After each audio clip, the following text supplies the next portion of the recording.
విశాఖపట్నంలో Adani data centre ప్రారంభోత్సవం సందర్భంగా ఈ ప్రాజెక్టు ఉన్నటువంటి వాస్తవాలు, ఒప్పందాలు మరియు క్రెడిట్ రాజకీయాల మీద లోతైన విశ్లేషణ అవసరం అనే చర్చ అయితే ఉంది. ఇటువంటి టైంలో దాని గురించి మనం చెప్పుకోవాల్సిన అవసరం కూడా ఉంది. నిన్న విశాఖపట్నంలో ప్రారంభమైనటువంటి గూగుల్ డేటా సెంటర్ రాష్ట్ర ఐటీ రంగంలో ఒక మైలురాయిగా చెప్పడంలో సందేహం లేదు. అయితే ఈ ప్రాజెక్ట్ కేవలం నేటి కూటమి ప్రభుత్వ కృషి వల్ల రాత్రికి రాత్రే వచ్చినది కాదు అని చేసి కూడా చెప్పుకోవాలి. దీని వెనుక వైఎస్ జగన్మోహన్ రెడ్డి గారి ప్రభుత్వ హయాంలో వేసినటువంటి బలమైన పునాదులు, అదానీ గ్రూప్తో జరిగినటువంటి కీలక ఒప్పందాలు ఉన్నాయని ప్రజలందరూ కూడా తెలుసుకోవాల్సిన అవసరం కూడా ఉంది. విశాఖపట్నాన్ని పరిపాలనా రాజధానిగా మార్చి అంతర్జాతీయ టెక్నాలజీ హబ్గా అభివృద్ధి చేయాలనే లక్ష్యంతోనే జగన్మోహన్ రెడ్డి గారి ప్రభుత్వం 2020 నుంచే అడుగులు వేసిందనేది చాలా స్పష్టంగా మీకు అందరూ కూడా తెలిసిందే. ఇందులో భాగంగానే నవంబర్ 2020లో కోవిడ్ విపత్కర పరిస్థితుల్లో కూడా విశాఖపట్నంలో 300 మెగావాట్ల డేటా సెంటర్ ఏర్పాటు కోసం అదానీ గ్రూప్తో వైఎస్ఆర్ కాంగ్రెస్ పార్టీ ప్రభుత్వం ఒప్పందం చేసుకుంది. తర్వాత కోవిడ్ పరిస్థితులు మెరుగుపడిన తర్వాత 2023 మే 3వ తేదీన విశాఖపట్నంలో ఈ డేటా సెంటర్ నిర్మాణానికి అప్పటి ముఖ్యమంత్రి వైఎస్ జగన్మోహన్ రెడ్డి గారు స్వయంగా శంకుస్థాపన కూడా చేశారు. ఆ సమయంలోనే ఈ ప్రాజెక్ట్ కోసం మధురవాడ, కాపులపాడ ప్రాంతాల్లో సుమారు 190 ఎకరాల భూమిని ఆనాడు వైఎస్ఆర్ కాంగ్రెస్ పార్టీ ప్రభుత్వం కేటాయించడం కూడా జరిగింది. అలాగే ఈ డేటా సెంటర్ విజయవంతం కావాలంటే సముద్ర గర్భం ద్వారా వచ్చే కేబుల్ కనెక్టివిటీ చాలా ఇంపార్టెంట్. ఈ నేపథ్యంలోనే 2021 మార్చి 9న సింగపూర్ నుంచి విశాఖపట్నానికి 3900 కిలోమీటర్ల పొడవున సబ్సీ కేబుల్ వేయడానికి సహకారం అందించాలని చెప్పేసి వైఎస్ఆర్ కాంగ్రెస్ పార్టీ ప్రభుత్వం, జగన్మోహన్ రెడ్డి గారి ప్రభుత్వం సింగపూర్ ప్రభుత్వానికి అధికారికంగా లేఖ కూడా రాసింది. ఈ కేబుల్ వ్యవస్థ లేకపోతే డేటా ట్రాఫిక్ సాధ్యం కాదు, అది లేకుండా గూగుల్ వంటి సంస్థలు రాకపోవచ్చు అని చెప్పేసి నిపుణులు అప్పుడే అభిప్రాయపడ్డారు. ఈ సబ్సీ కేబుల్ వ్యవస్థ విశాఖపట్నాన్ని గ్లోబల్ కనెక్టివిటీ హబ్గా మార్చడంలో కీలక పాత్ర పోషిస్తుంది అనేసి కూడా చెప్పుకోవాలి.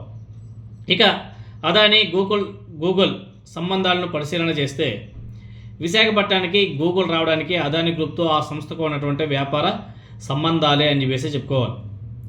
2022 అక్టోబర్ 11వ తేదీన నోయిడాలో అదానీ నిర్మించిన డేటా సెంటర్లో గూగుల్ అనుబంధ సంస్థ రైడెన్ ఇన్ఫోటెక్ 4.64 లక్షల చదరపు అడుగుల స్థలాన్ని లీజుకు తీసుకోవడం జరిగింది.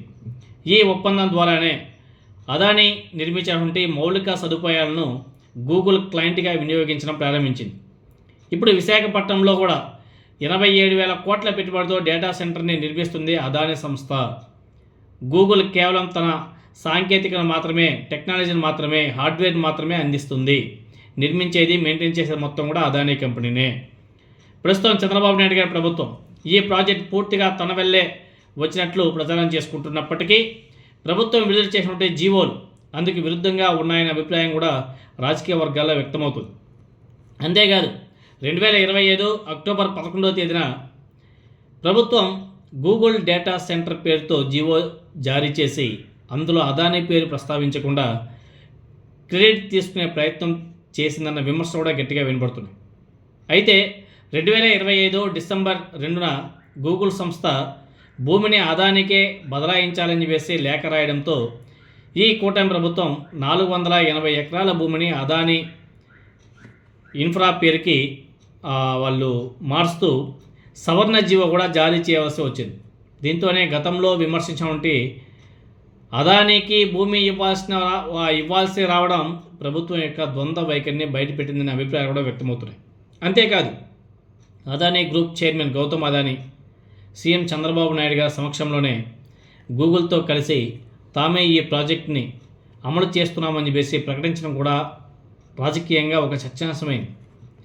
ఈ ప్రాజెక్టు జగన్మోహన్ రెడ్డి గారి హయాంలో ప్రారంభమైనప్పటికీ కొన్ని కీలక అంశాలలో ప్రస్తుత ప్రభుత్వం తగిన పట్టుదల చూపలేదనే విమర్శలు కూడా గట్టిగా వినబడుతున్నాయి. డేటా సెంటర్ ద్వారా నేరుగా లభించే ఉద్యోగాలు చాలా తక్కువ. మ్యాక్సిమం అంటే 2 డిజిట్స్తోనే పరిమితం అవుతుంటాయి. ఈ నేపథ్యంలోనే జగన్మోహన్ రెడ్డి గారి ప్రభుత్వం డేటా సెంటర్తో పాటు ఐటీ పార్కులు, స్కిల్ సెంటర్లు ఏర్పాటు చేయాలని చెప్పేసి ఆనాడు అదానితో ఒప్పందంలో ప్రస్తావించినప్పటికీ ఈ అంశాల మీద ప్రస్తుతం కూటమి ప్రభుత్వం తగిన దృష్టి పెట్టలేదన్న విమర్శలు కూడా గట్టిగా వినబడుతున్నాయి. ఫలితంగా సుమారు 25,000 ఉద్యోగాల అవకాశాలు కోల్పోయినట్లవుతుందని చెప్పేసి కూడా విశ్లేషకులంతా కూడా భావిస్తున్నారు. మొత్తంగా చూస్తే విశాఖపట్నం గూగుల్ డేటా సెంటర్కి పునాది వైఎస్ జగన్మోహన్ రెడ్డి గారి ప్రభుత్వంలోనే పడింది అనడంలో ఎవరు కూడా కాదనలేని నిజం. అయితే క్రెడిట్ విషయంలో ప్రస్తుతం ఈ కూటమి ప్రభుత్వం కేవలం ఇది తమ కృషి ఫలితంగానే అనే ప్రచారం చేస్తుందనే వాదన కూడా గట్టిగా వినబడుతుంది. ఇదే సమయంలో గత ప్రభుత్వం ప్రతిపాదించినటువంటి ఉపాధి అవకాశాల మీద దృష్టిని ప్రస్తుత కూటమి ప్రభుత్వం కొనసాగించి ఉంటే ఆంధ్రప్రదేశ్ యువతకు మరింత మేలు జరిగేదనే అభిప్రాయం కూడా ప్రజల్లో వినబడుతుంది. ఆ దిశగా కూటమి ప్రభుత్వం ఎందుకు అడుగులు వేయలేదు అన్నది కూడా ఒకసారి ఆలోచన చేయవలసిన అవసరం కూడా ఉంది. జగన్మోహన్ రెడ్డి గారు ఏదైతే అదానితో ఒప్పందాలు చేసుకున్నాడో ఆ ఒప్పందం ప్రకారం ముందుకు వెళ్తే రాష్ట్రంలో ఉన్నటువంటి యువతకు అప్రాక్సిమేట్గా 25,000 ఉద్యోగాలు లభించేవి. కానీ నారా చంద్రబాబు నాయుడు గారు అటువంటివి ఏమీ కూడా చేయకుండా ఓన్లీ డేటా సెంటర్ అని చెప్పేసి వాళ్ళ క్రెడిట్ ద్వారానే